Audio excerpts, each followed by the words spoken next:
Once again, the Queen of Consorts surprises us, but not in a good way. Made lurid and false claims about the royal family, which played on her fears and fueled paranoia.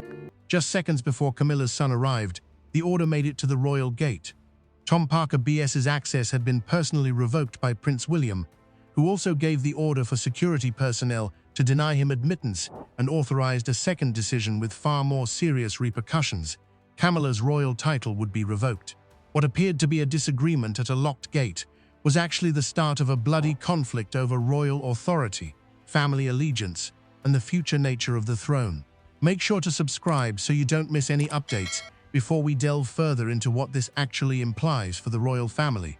Tom Parker BS walked up to Buckingham Palace, anticipating that the car park would open as usual. A restricted family gathering was just minutes away, and new employees were going through security. A new access list had been sent to the royal household, offices, and staff who oversaw the monarch's responsibilities. The guard left the booth, picked up a phone, and called his supervisor after seeing that Tom's name was absent. The barrier remained in place, as a senior protection officer approached the vehicle and told Tom that his family access clearance was no longer valid. Tom lowered his window. Because of that clearance, he had been able to enter specific areas of the palace without constantly needing an invitation. He clenched his hands around the driving wheel and inquired as to if William had given the order. After a moment of hesitation, the officer nodded in response. Anger was not as powerful as humiliation. As security refused to lift the barrier, Tom saw another car waiting behind him, its driver observing. He made an effort to maintain his composure, but the shame on his face betrayed him. This wasn't a technological error or a forgotten name. Everyone in the vicinity knew that William had given the order for palace security to bar Camilla's son at the gate. Prince William was standing next to a huge table inside, as an assistant verified that the directive had been followed. He didn't feel triumphant, knowing that he had offended his father's wife and caused a rift that would split the family. The future king closed his eyes. Camilla's title, ceremonial privileges, precedence, home authority, and access to restricted royal apartments were all revoked by his edict, which also spread throughout the palace. She would be treated differently by the institution if she lost precedence, which was her official rank at events. During a recorded morning briefing, Charles had read the ruling. The written narrative stated that the monarch refused to halt William's order, even though he had not signed it. He gave his assent by remaining silent. A sealed envelope, meanwhile, made its way to Camilla's bedroom. Tom called his mother as he turned away from the gate. Camilla responded right away. She reached for the packet that would change her status in the royal family as the barrier rose behind him. 3 individuals, tied by relationships the crown could never simplify, lay behind the royal titles. Camilla believed that her son was the only link to a life that existed outside the palace gates. Family access, in Tom's opinion, was personal rather than political. William saw the same access as a privilege that might violate the Constitution. Now, a single choice had transformed an heir's obligation, a son's pride, and a mother's loyalty into competing forces with nowhere to turn. In the royal circle, Tom Parker BS held a unique position. He was a member of the king's extended family because he was Camilla's son from her first marriage, but he had no official influence in the state because he did not hold any constitutional office. His mother's influence within the royal palace and private invitations had increased his access. The personnel and departments in charge of overseeing formal royal tasks. For William, what seemed intimate to Tom had major institutional repercussions. Camilla listened to her son's account of the gate refusal in silence. At first, she wrote it off as a security error, but as he said William's name, everything changed. The Queen Consort put down the phone and gazed at the unopened mail next to her. Fear came after anger. Tom was told to stay close, and she assured him that the restriction will be lifted in a matter of minutes. The decreased barrier did not provide her any protection. It was intentional humiliation. William knew how painful his order would be. He had grown more involved in choices about safe havens, staff appointments, ceremonial planning, and delicate family gatherings as heir to the throne and the next in line to become monarch. The prince thought that no one could have lasting control over those regions through affection. However, his decision was also influenced by Diana, years of family strife, and his resolve to shield Catherine and their kids from inherited strife. William was shortly told by a private assistant that Camilla had asked to see Charles right away. An audience was a formal, private encounter with the monarch that was typically set up by royal employees. In response, he said that although she could meet the king, the restriction would not be lifted unless the council in charge of household privileges did. Reviewing sensitive authority and access within royal palaces was the responsibility of that council. Catherine had anticipated the decision. She advised her husband to keep duty and fury apart, according to a taped recording of their private chat from the night before. He was not asked to back off by the princess. After the emotion subsided, she instructed him to make sure that every consequence could be defended. He took out an old picture of his mother from a drawer, remembering her warning. After examining Diana's face, William put the picture back face down. He refused to act just because of the past, even though he would not deny it. At last, Camilla ripped the envelope open. She called her secretary and insisted on meeting with William before she even got to the last page. The title had disappeared that morning, but the real reason was a private palace ceremony in which one perilous border had already been crossed. Tom's arrival was not the start of the altercation at the gate. A restricted briefing booklet was brought into a room where it shouldn't have been during a private investiture rehearsal at Windsor Castle 3 weeks prior. William was persuaded that family privilege had infiltrated royal power after one request from Camilla, one intervention from her son, and one overheard conversation. From that point on, the successor had to decide when to take action rather than whether to do so. In order to prepare for a future investiture, a ceremonial event in which the king or another senior royal bestows honors on chosen individuals, top household figures had convened at Windsor. Due to the schedule's intimate travels involving William, Catherine, and their children, attendance was strictly regulated. The princess realized that her entire family could be in danger from a single unprotected route. The folder became more than ceremonial documents as a result. It was a map of weak points. Lately, Camilla has become more involved in private planning and staff appointments. She perceived such power as defense for a stance she had fought for years. William perceived something more perilous. An autonomous organization developing within the royal household, the network of employees overseeing royal responsibilities and dwellings. The future king feared that clear authority was starting to be replaced by personal allegiance, since he knew he would later inherit that system. When his mother requested him to get a burgundy folder, Tom Parker BS went into the adjacent briefing room. When William got there a few seconds later, he was talking to Camilla on the phone while holding the limited family schedule. After removing it from his grasp, the prince inquired as to who had given him permission to enter. Without hesitation, Tom responded. He was sent by his mother before the conversation could conclude. Camilla materialized in the doorway. William turned to face her and said that formal clearance, verified authorization to enter a protected area, could never be replaced by personal confidence. The Queen Consort maintained that her son had done no harm. When he told the attendants to document the breach, her humiliation turned into rage. Tom declined to provide an apology. He said that no one had objected to his entry into family areas for years. William responded that the folder had nothing to do with a private meal, but rather with Catherine, the children, and the next generation of the monarchy. It wasn't until he left the briefing room and shut the door between them that the tension subsided.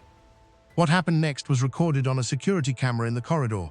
Camilla informed Tom that once her household had authority over the access list, William's limitations might be lifted. Later, the successor received those comments directly from a documented security evaluation, transforming suspicion into proof. In private, Charles cautioned Camilla not to make any choices about access until the review was complete. The king thought she comprehended. In front of him, she consented, but thereafter gave an assistant instructions to reactivate Tom's withdrawn permit. William learned the truth and found the restored clearance prior to the next meeting. There had been no miscommunication with Windsor. His authority has been publicly contested. The breach was addressed by the gate order, but Camilla was already approaching him, and taking away her title necessitated a direct confrontation. Without waiting for an announcement, Camilla went into the private drawing room. The revocation order lay unopened on the table between them, while William stood next to the fireplace. There were no more assistants. What happened next was not captured on video. In order to appease an old grudge, she accused him of embarrassing her kid. He replied that a security order had been purposefully overturned, which was why Tom had been blocked. Then Camilla posed the question that neither of them could answer. Had Charles preferred his heir to his spouse? William had chosen the tiny space on purpose. He wanted this conflict to stay within the family, even though he could have used a formal council chamber, a space set aside for formal talks including key advisors. The prince was aware that the choice would have an impact on the entire organization. However, he wanted Camilla to hear the truth straight from him before courtiers and judicial officials became involved. Camilla placed the envelope on the table and pushed the door shut. She insisted that Tom's access be promptly restored and that the palace gate be reopened. William was still upright. He gestured to a chair and said they would talk about the security issue at Windsor first. "You used my son to punish me," she said. The charge was brutally forceful. William replied that Camilla had covertly reinstated Tom's security permit after the king gave her the order not to intervene, which was why Tom had been denied access. The queen consort declined to take a seat. The future king had never really acknowledged her position in the family, so she accused him of hiding behind protocol. At last, William lost his composure. Although he acknowledged that their past was painful, he emphasized that this choice affected not just the individual wearing the crown, but also Catherine, their children, and the future authority of the crown, the institution of the monarchy itself. The princess had put her faith in him to keep their family safe, without resorting to retaliation for past wrongs. He wouldn't let personal ties compromise security in order to betray that confidence. As he described the order's entire scope, Camilla gazed at it. The official title and mode of address used during royal responsibilities were eliminated in addition to ceremonial styling. It terminated her right to give orders in the monarch's name, suspended her ability to suggest appointments, and eliminated her independent household influence. She insisted, "Did Charles approve this?" Before William could respond, a side door opened. Without his private secretary, Charles came in and paused next to his son. The king attested to having examined the Windsor evidence, which included the recorded conversation in the corridor and the written security report. Because Camilla disregarded his explicit warning, he had permitted the order to be carried out. Camilla turned to face her husband, but she was unable to speak. The chair's legs scraped the floor as she dragged it away from the table. Then she questioned whether a single error could actually erase decades spent next to him. Charles gave a headshake. He informed her that although a royal security order had been overruled by personal loyalty, their marriage was not being dissolved. The judgment was more severe because of his anguish. Camilla walked away, leaving the document behind. Tom's access was still denied. William was aware that the family conflict had ended, but behind that closed door were advisors and law enforcement officials who had the power to uphold or undermine his choice. A prince's rage might shut down a family door, but it couldn't change the monarchy on its own. William's choice required the backing of the monarch, the royal household, security personnel, and the advisors in charge of titles and precedence in order to survive. Each signature has political significance. A loyalty was evident in every silence. Charles sat in the middle, reading the same passage over and over, knowing that his endorsement would hurt his wife and shield his heir. There were two distinct steps in William's directive. Tom's access pass might be suspended right away by security personnel because it involved entering royal property that is safeguarded. The monarch's power and a formal administrative instrument, a written order that initiates an institutional decision, were needed to remove Camilla's official status, her formal status and position at royal ceremonies, as well as ceremonial precedents, could not be eliminated by a security directive. Now, control was more important than appearances. William contended that the officers and personnel who oversee formal royal tasks would become two rival chains of command inside the royal household if Camilla's staff were permitted to circumvent constraints. Confusion like this might compromise security, reveal private routines, and give family pressure a say in decisions that harm Catherine and the kids. The prince thought that with ambiguous authority at its core, the future monarchy could not last. As duty pressed in on him, Charles sat by himself in his private study. He put the document on the desk, took off his glasses and gazed at the signature line. Silently, an equerry, the sovereign's senior assistant, stood by the entrance. The monarch was aware of how awful the decision was. His wife would be protected if he refused to sign, but his heir would be weakened. By signing, Camilla's position would be broken and William would be defended. At last, Charles raised the pen. By signing the document, he affirmed that Camilla was no longer able to use her title for ceremonial purposes or in official palace affairs. After pausing, The king handed back the pen and gave his secretary instructions to carry out the judgment without using derogatory language or leaks. Her dignity would not be purposefully damaged, but her office would expire. A few moments later, William got confirmation. Triumph did not come, but relief did. The future monarch instructed palace communications to refrain from using derogatory language and requested that Tom be shielded from needless spectacle. Instead of seeking retribution, he desired accountability. Charles also refused to take Camilla out of every private home. The king made a clear contrast between royalty and marriage. Their private life had not stopped, but her formal authority had. He refused to act as though their years spent together had abruptly ended. A top courtier questioned whether the ruling could be implemented without escalating the situation. William put the written Windsor Security Review on the table and inquired as to whether any other family members would still be able to see it after purposefully getting around a limitation. Nobody responded. What came next was influenced by Catherine. She advised William to refrain from using the language of retaliation. According to a taped recording of their private conversation, the princess maintained that discipline had to be kept under control, particularly when it was painful. The authority dispute was resolved by the papers. The human consequences were too much for it to handle. Attendants were already taking down the emblems of an office Camilla thought she would have forever within her residences. The decision became official with the signatures. The sound of cases being closed brought the repercussions to life. Neither a crown nor a gem was the first item taken out. Outside Camilla's private office, there was an embossed nameplate. She observed silently from the far end of the hallway as a domestic assistant undid 2 little screws. Ceremonial schedules vanished from her desk a few minutes later. Staff members were given updated instructions, and official correspondence was rerouted. When the title was awarded, it sounded permanent. Its disappearance was now quantified in boxes, modified lists, and closed doors. Before noon, Camilla's royal office started to vanish. Letters meant for her position were rerouted, and her ceremonial diary. The formal schedule of responsibilities and appearances was removed. Employees under her supervision were temporarily sent to other locations. Her personal staff may still work for her, but they would no longer be able to provide orders that carried crown authority. That is, the formal power used in the name of the monarch. Tom Parker BS was given written notice to leave the castle. It verified that he could only attend a royal house with a security-approved personal invitation. He had stopped using private entrances, having standing access, and interacting directly with household employees. He called his mother several times, flung the note onto a chair, and read it twice. A footman approached Camilla's desk to get the official dispatch boxes. Sensitive royal documents were transported between government agencies and top family members in these secured containers. Silently requesting an additional minute, she put one hand on the biggest box. The waiter took a step back. The Queen Consort let go of the casket and turned away before its lid closed after a protracted period of stillness.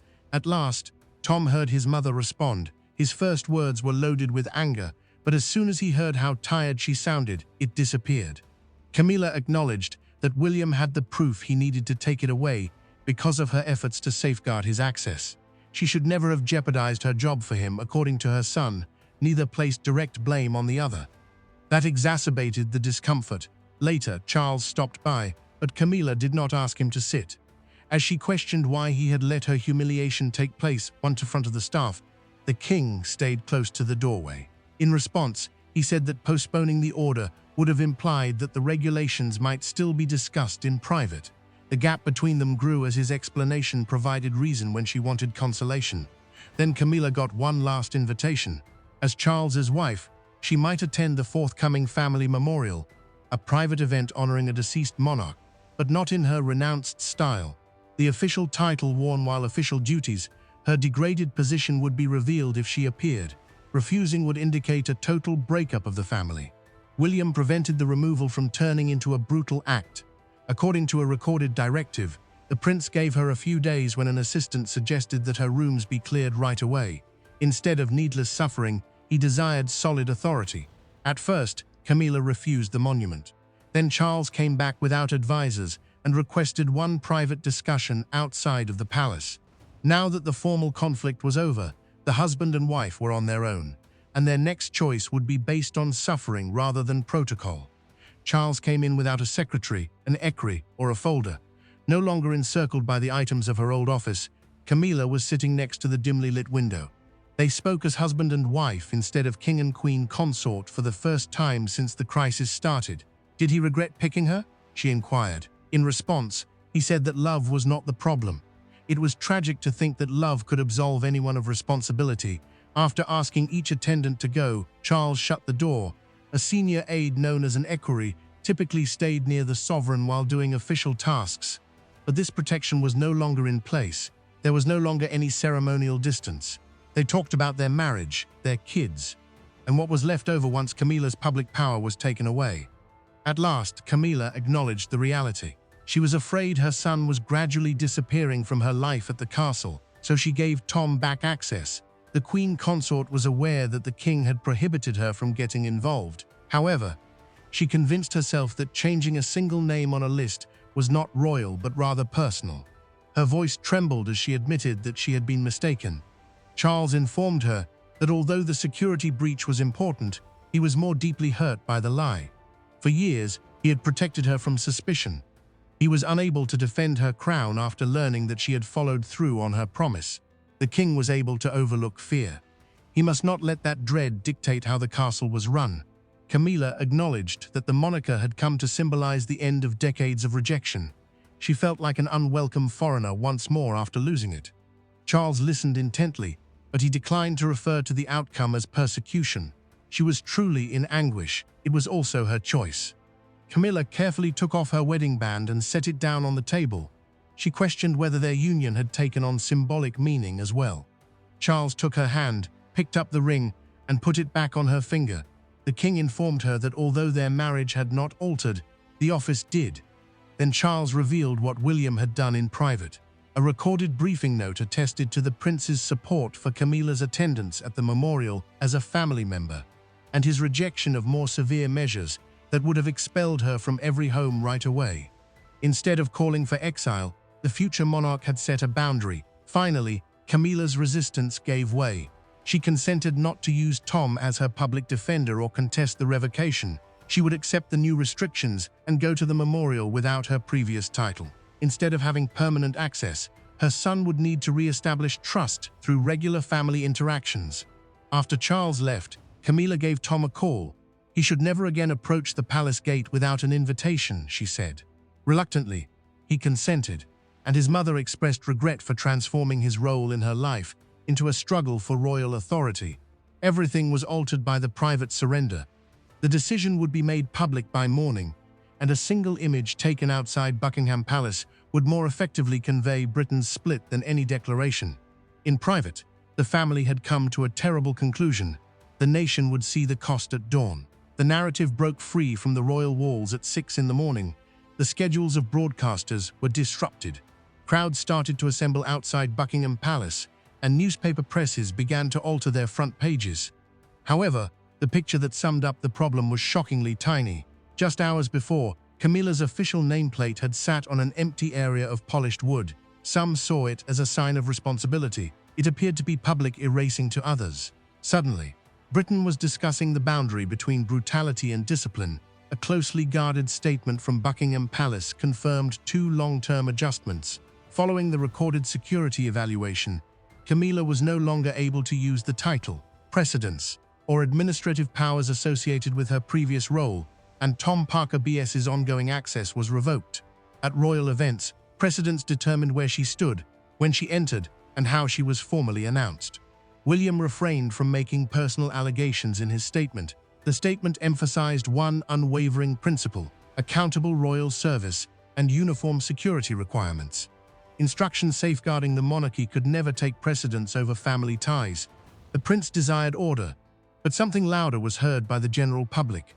One morning, a strong sun had taken Camilla's status away and prevented her child. A special copy of the Daily Chronicle floated above the throng outside Victoria Station.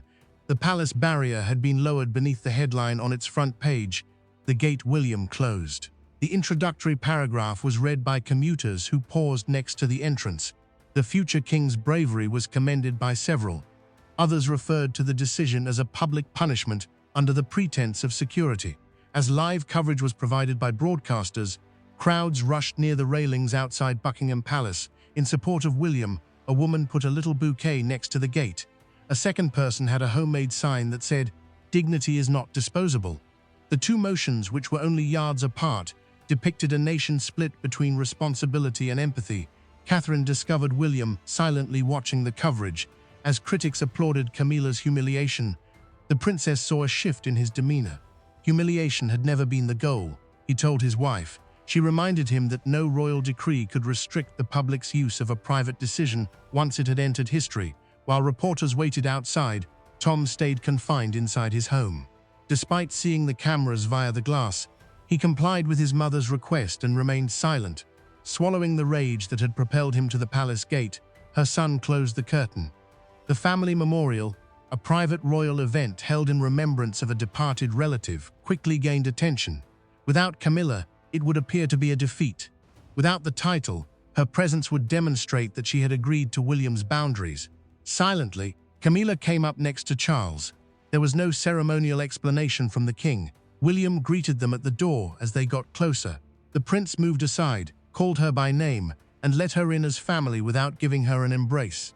No reconciliation was captured by the cameras. However, the verdict was strengthened by the open memorial door. Without ruining the family, accountability had taken the role of privilege. What that agonizing triumph actually meant for each of them, and the monarchy that William would eventually inherit, was still up for debate. Camilla departed by the same doorway she had used for years, when the memorial came to an end. However, everything had changed in her immediate vicinity. The title was not revealed. There was no distinct household waiting.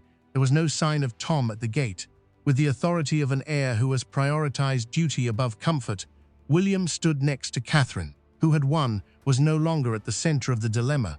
It concerned whether a royal family could punish itself while maintaining enough humanity to continue as a family. The new arrangement was set in stone. The formal title and address used during official tasks, known as Camilla's revoked style, was not reinstated.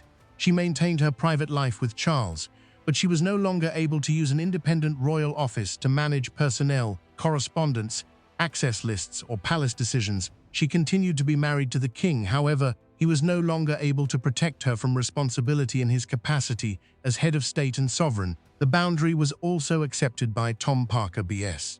His permanent palace clearance never returned, but he continued to be involved in his mother's private life and was permitted to attend private events upon formal invitation. Family access could be facilitated by being close to the king. It was unable to establish inherited power. After the memorial, William went up to Camilla in a quiet reception area. The prince informed her that his choice was never meant to dissolve her union with his father. In response, she said that although it was too late to save her title, she had finally realized the difference. There was no request for forgiveness. They didn't offer any. However, their mutual rage had faded. Camilla finished the surrender on her own. She gave the key to her old office to the household secretary instead of letting an attendant pick it up. Her hand did not waver. She was hurt when she left, but she stopped resisting the reality that was in front of her. Later, Tom's mother sent him a handwritten note. She requested that he approach the palace as an invitation rather than an entitlement. Her son decided not to contest the restriction and put the note next to his cancelled pass. The fight at the gate came to an end with that simple decision. Charles faced a harsh reality while keeping his marriage intact. He couldn't shield her from repercussions in order to protect someone he loved. Catherine witnessed the transformation in both father and son. The princess realized that the future king had upheld Camilla's private dignity after taking away her formal authority, and that William had used his position without turning punishment into retaliation. The closed barrier had never been about blocking one man alone. It signaled the end of unofficial family influence and the start of responsible royal service. Camilla was stripped of her title. Tom no longer had unlimited access. William inherited a more powerful position of power. Everyone was affected, but the monarchy became more apparent. Eventually, the palace gate reopened, but the former privilege never came back. A family could still be formed by blood, marriage, and love. They were no longer able to ensure power. William drew the line that would characterize his future rule in that last differentiation. I appreciate your reading. Remember to like and subscribe, and we'll see you in the future video.